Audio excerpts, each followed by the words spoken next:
तो एनडीए वाले सोचते कि भैया कितना भी परेशानी है, लालू जी के डर से हम ही को वोट देगा। तो मेरे भाई, लोकतंत्र को जिंदा कीजिएगा, तभी आगे रास्ता निकलेगा। अब हम आपको बता रहे हैं कि जन सुराग बिहार में आमूलचूल परिवर्तन के लिए 3 महत्वपूर्ण बात क्या कह रहा है। हम लोग 3 बात कह रहे हैं, उसको समझिए। उसके बाद पूरा जो डिटेल है कि शिक्षा के लिए क्या कीजिएगा, नाली के लिए क्या कीजिएगा, हमारा फैक्ट्री बंद है उसके लिए क्या कीजिएगा, वो आप सुनते रहिएगा यूट्यूब पर। लेकिन 3 बात आप समझिए। हम लोग क्या कह रहे हैं कि 0 से 15 साल के बच्चे के लिए इतनी अच्छी शिक्षा की व्यवस्था बनाई जाए कि वो आगे चलकर बिहार पर, बिहार की व्यवस्था पर बोझ न बने। 0 से 15 क्यों कह रहे हैं? क्योंकि पूरे दुनिया का रिसर्च ये बताता है कि अगर 15 साल तक बच्चे की अच्छी शिक्षा और उसको संस्कार दे दिया जाए तो दुनिया के किसी भी व्यवस्था में अपने लिए जगह बना सकता है।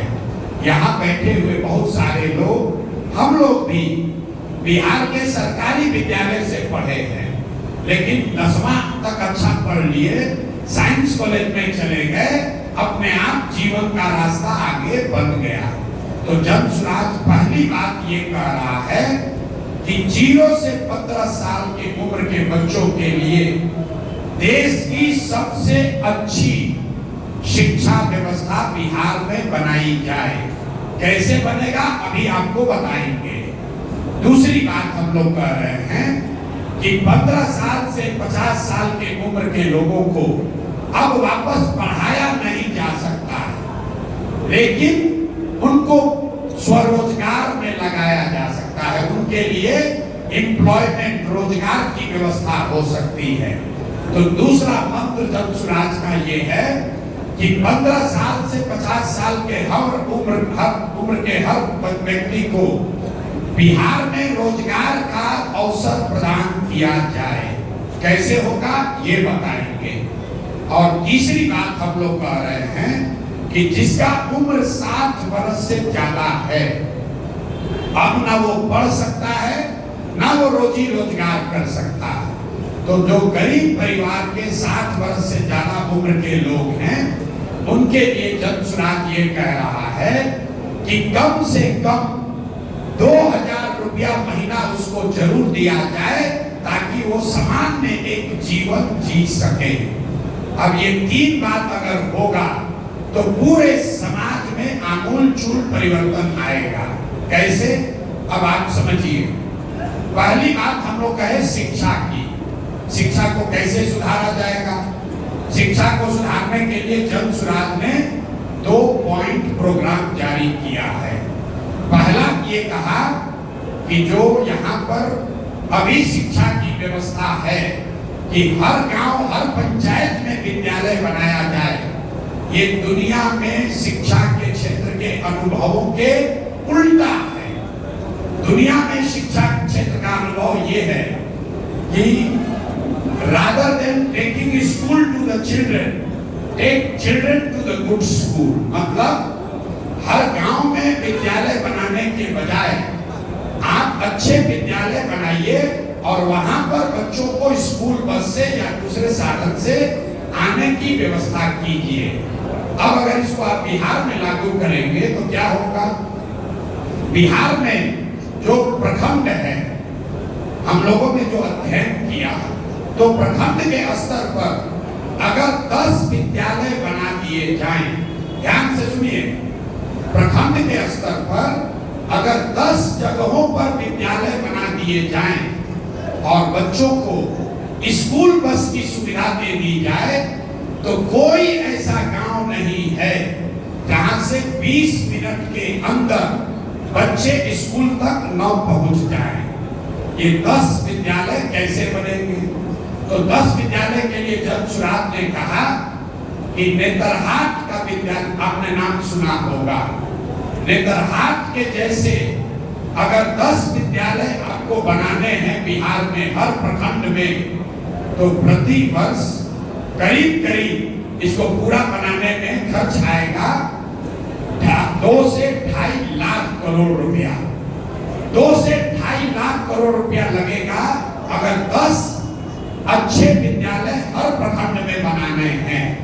तो जगसुराज ने कहा कि हर साल हम लोग हर प्रखंड में एक विद्यालय नेतरहाट के स्तर का बनाएंगे। तो हमारा खर्च कितना आएगा? 17,000 से 20,000 करोड़ रुपया। अगर 17 से 20,000 करोड़ रुपया खर्च किया जाए तो बिहार के हर प्रखंड में एक विद्यालय को नेतरहाट के स्तर का बना दिया जाएगा। नेतरहाट का क्यों उदाहरण दे रहे हैं? ये सरकारी विद्यालय था और एक विद्यालय नेतरहाट से 1500 से ज्यादा IAS IPS बने हैं। आप अंदाजा लगाइए, अगर हर प्रखंड में एक विद्यालय हो तो कितने परिवार, कितने बच्चों का जीवन सुधरेगा। अब आप कहिएगा कि भैया हर साल एक ही क्यों बनाना है? इसलिए कि पैसा ही उतना है। हम तेजस्वी यादव नहीं हैं कि कह देंगे कि हम आएंगे एक के दिन में बना देंगे। अगर आप पैसा इकट्ठा कर भी ले तो भी उतने काबिल शिक्षकों को लाना, इन विद्यालयों को उस स्तर तक पहुंचाने में 3 से 5 वर्ष लगेगा। लेकिन इस बात की गारंटी है कि जब सुराज की व्यवस्था बनी तो हर साल हर प्रखंड में एक विद्यालय को नेतरहाट के स्तर का कर दिया जाएगा। अगर 5 वर्ष भी मौका मिला तो आप अंदाजा लगाइए, पूरे बिहार में 2500 नेतरहाट खड़ा कर दिया जाएगा आज के बजट में। अब लेकिन इसमें समस्या है कि अगर आप 5 वर्ष 10 वर्ष में नेतरहाट जैसा विद्यालय व्यवस्था बनाएंगे तो बच्चों की उम्र तो रुकेगी नहीं। उनका क्या होगा? जो बच्चे आज पढ़ रहे हैं उनका क्या होगा? उसके लिए जगसुराज ने कहा कि जब तक आपके इलाके में ऐसी व्यवस्था न बन जाए तब तक ये आपको अवसर है कि आप अपने बच्चे को प्राइवेट स्कूल में नामांकन करा दीजिए और उसका फीस सरकार के ओर से दिया जाएगा। अब इसमें 2 सवाल है। किसी ने खड़ा होकर कहा कि फिर सरकारी शिक्षक लोग का क्या होगा? तो आप लोग कह रहे हैं कि सब लोग प्राइवेट में चला जाएगा। बिल्कुल गलत। पूरे दुनिया का अध्ययन है कि प्राइवेट और सरकारी दोनों व्यवस्था अगर उपलब्ध हो तो ज्यादातर लोग सरकारी व्यवस्था में जाना चाहते हैं। उदाहरण के तौर पर अगर आपको कोई कह दे कि आपके बच्चे का एडमिशन होगा पटना मेडिकल कॉलेज में, उसका फीस आपको भरना पड़ेगा, सरकारी फीस। और आपके पास दूसरा विकल्प है कि आपका बच्चा रमैया से डॉक्टर बनेगा, उसका फीस सरकार भरेगी। तो ज्यादातर लोग क्या कहेगा? हमको फीस नहीं चाहिए, हमको पटना मेडिकल कॉलेज में एडमिशन चाहिए। अगर कोई आपको कह दे कि आपके बच्चे का एडमिशन पटना साइंस कॉलेज में होगा या फिर आप MIT में पढ़ाइए, उसका फीस सरकार भरेगी, तो आप क्या कहिएगा? ना भैया साइंस कॉलेज में एडमिशन हो जाएगी तो वह बढ़िया MIT नहीं ले जाएगी। ये दुनिया का रिसर्च है। पूरे लैटिन अमेरिका में, अमेरिका और लैटिन अमेरिका में ये व्यवस्था है। जब आपका बच्चा होता है आपको सरकार ये सुविधा देती है, वाउचर देती है। आपको मन है सरकारी में पढ़ो, नहीं मन है प्राइवेट में पढ़ो। तो हम लोगों ने जो बिहार का अध्ययन कराया तो हमारी जानकारी समझ के हिसाब से करीब करीब 1/3 बच्चे प्राइवेट स्कूल में शिफ्ट करेंगे और उसको पढ़ाने का खर्चा करीब करीब 15,000 करोड़ रुपया साल का आएगा। अभी बिहार का शिक्षा बजट कितना है? 77,000 करोड़। बिहार का शिक्षा बजट कितना है? 77,000 करोड़।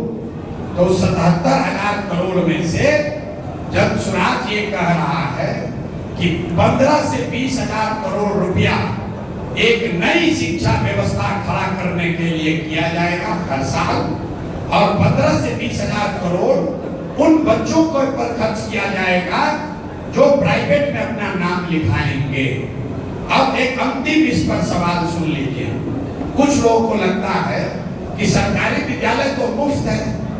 अरे मेरे भाई, सरकारी विद्यालय मुफ्त नहीं है। बिहार में सरकारी विद्यालय में पढ़ने वाले बच्चों पर प्रति वर्ष हर महीना सरकार प्रति बच्चे 864 रुपया खर्च करती है।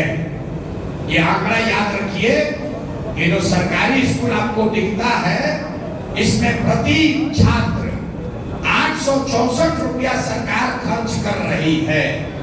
और बिहार के ग्रामीण क्षेत्रों में प्राइवेट स्कूल का, बढ़िया प्राइवेट स्कूल का खर्चा 500-600 रुपया से ज्यादा नहीं है। तो ऐसा नहीं है कि अभी का सरकारी स्कूल फ्री है और उसका वो पैसा बर्बाद होगा। अभी भी वो पैसा खर्च हो रहा है। जब स्वराज सरकारी विद्यालय और प्राइवेट विद्यालयों में कंपटीशन खड़ा करना चाहता है, जहां अच्छी पढ़ाई होगी, बच्चे वहां पढ़ेंगे, सरकार का खर्चा तो दोनों में होना है। तो ये नई व्यवस्था की हम लोग बात कर रहे हैं। इसमें एक भी सरकारी शिक्षक का नौकरी नहीं जाएगा।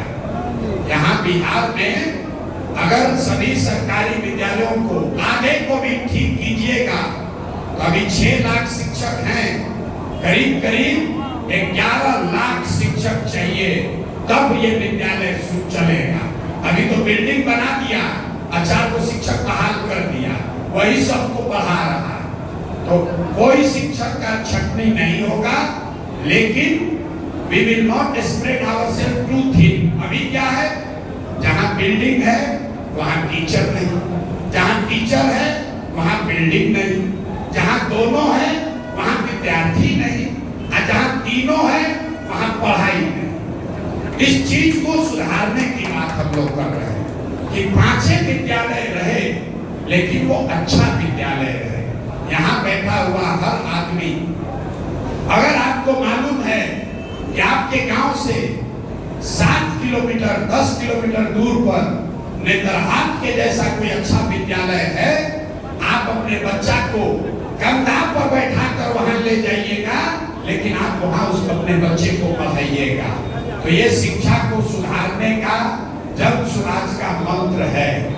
दूसरी बात जो रोजगार और पलायन की है, जन स्वराज कह रहा है कि साल भर के अंदर किसी को बिहार में पलायन नहीं करना पड़ेगा। तो बहुत भाजपा का भक्त लोग कह रहा है मोदी जी से ना भले तो प्रशांत किशोर कैसे सुधार दिया। तो भाई आप समझ लीजिए, अभी 5 मिनट में आपके आंख के सामने दिखेगा कि कैसे यहाँ से पलायन बंद होगा। हम लोग ये नहीं कह रहे कि पलायन रोक देंगे, कैसे रोकेंगे आपको समझा रहे हैं। पलायन का को अगर समझना है तो पहले ये समझिए कि जो पलायन आपको दिखता है, ये व्यक्तियों का पलायन है, श्रम का पलायन है, लोगों का पलायन है। जो 2 पलायन जो आपको नहीं दिखता है, वो है बुद्धि का पलायन और पूंजी का, पैसे का पलायन।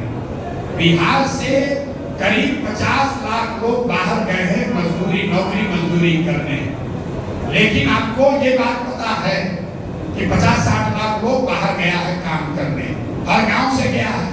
लेकिन आपको ये नहीं पता है कि बिहार से हर साल 2.5 लाख करोड़ रुपया, ध्यान दीजिए, 2.5 लाख करोड़ रुपया हर साल बिहार के बैंकों के माध्यम से आपका, हमारा हर घर से पलायन हो रहा है पैसे का, वो दूसरे राज्य में जा रहा है।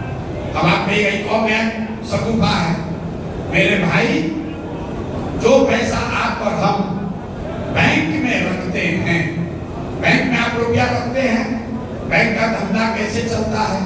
बैंक आपसे पैसा जमा कराता है और फिर जरूरतमंदों को जिसको बिजनेस करना है, घर बनाना है, गाड़ी खरीदना है, पढ़ाई करना है, खेती करना है, बैंक वाले उसको कर्ज देते हैं, लोन देते हैं। और देश में एक व्यवस्था है इसको जांचने के लिए, जिसको कहते हैं रिजर्व बैंक ऑफ इंडिया इसको जारी करता है, इसको कहता है CD ratio, credit deposit ratio. ये आंकड़ा बताता है कि कितना रुपया लोगों ने बैंक में रखा और बैंक ने कितना पैसा कर्ज के तौर पर समाज को दिया। तो पूरे देश में जो व्यवस्था है इसमें क्रेडिट डिपॉजिट रेशियो है 70%। मतलब पूरे देश के लोगों ने जितना पैसा बैंक में रखा उसका 70% पैसा बैंक वालों ने वापस कर्ज के तौर पर समाज को दिया, रोजी रोजगार के लिए, पढ़ाई के लिए, खेती के लिए, घर के लिए। बिहार में ये सीडी रेशियो है 40%। मतलब आपने हमने अगर 100 रुपया बैंक में रखा तो बैंक वाला सिर्फ 40 रुपया ही कर्ज देता है, बाकी का 60 रुपया कहाँ गया? बाकी का 60 रुपया चला गया गुजरात, महाराष्ट्र, कर्नाटक, तमिलनाडु, केरल। वहां पर सीडी रेशियो कितना है? 90, 95, 100। मतलब अगर आंध्र प्रदेश में लोगों ने बैंक में 100 रुपया जमा किया तो बैंकों ने 100 रुपया 105 रुपया कर्ज के तौर पर वापस दिया। इसका असर क्या होता है? सीडी रेशियो बहुत लोगों को नहीं मिलाया, इसका असर समझिए। पिछले साल बिहार में आपने हमने यहाँ की गरीब अमीर जनता ने मिलकर बैंकों में 4,21,000 करोड़ रुपया जमा किया। बैंक में बिहार के बैंकों में टोटल पैसा जमा हुआ 4,21,000 करोड़ रुपया। यहाँ सीडी रेशियो है 40%, तो उसका मतलब है